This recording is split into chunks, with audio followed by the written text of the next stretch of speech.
Have you ever done something you never thought you could without knowing how you would start it or accomplish it? Accomplish it. You had a purpose, you had a vision, and you wanted to make a difference in others, and you knew you had to do it. You just weren't sure how.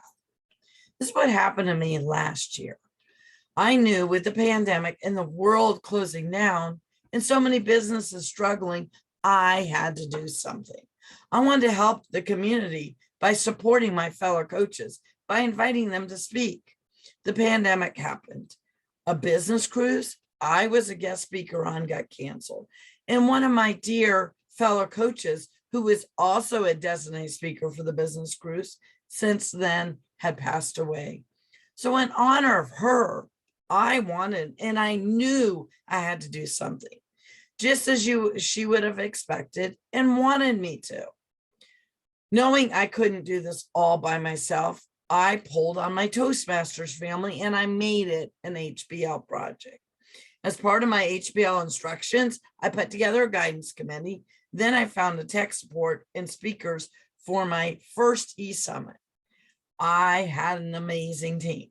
My Zoom master and my go-to tech was our very own Terry Ann Porter. My guidance committee made up of 6 fellow Toastmasters, my 7 speakers, my 2 business coaches, my 2 VAs, and my market support. The name of the e-summit was Purposefully Joy. The tagline was to create the business and life you love. My mission is to empower women to be successful in both their life and business. And my vision was to help build women's success by empowering them to build more confidence for life-work balance. Now, the things I had to do to put the summit together and prep involved having 6 guidance executive meetings, and I even invited my speakers to the last 2. Weekly prep meetings with my tech support and my Zoom master, my Zoom promotion put together with a Zoom master, setting up Eventbrite with Zoom and social media connections, having one-on-one in-person meetings with each of my speakers to get my speaker contracts signed and making sure they understood them, advertising, graphics, promotions, speaker pages, and programs. Then I had 2 other meetings with the speakers and my tech support. The list went on and on. I couldn't believe how much behind the scenes and effort was required to prep and prepare the launch of a summit. But now I have a checkoff list, and I know next time it will even go smoother. I'm thankful I had coaches for my business to work with that gave me the guidance on how to even put a e-summit together. And I'm thankful for my guidance committee. They helped me and supported me and made me think of things that I forgot. And I am so thankful for Terry Ann Porter, who helped run the tech aspect throughout and during the summit. She was setting up behind the scenes and making me aware of things I would have never even known, and covering much unawareness of requirements as well. Thank you. Because I ran my own business, I had my marketing lady and 2 VAs that helped me with graphics and posting and etc. Everyone helped pull it all together, and I am so grateful. One thing I learned is when you want to do something well and big, make sure to have a team of bright people to work hard, smarter, not harder.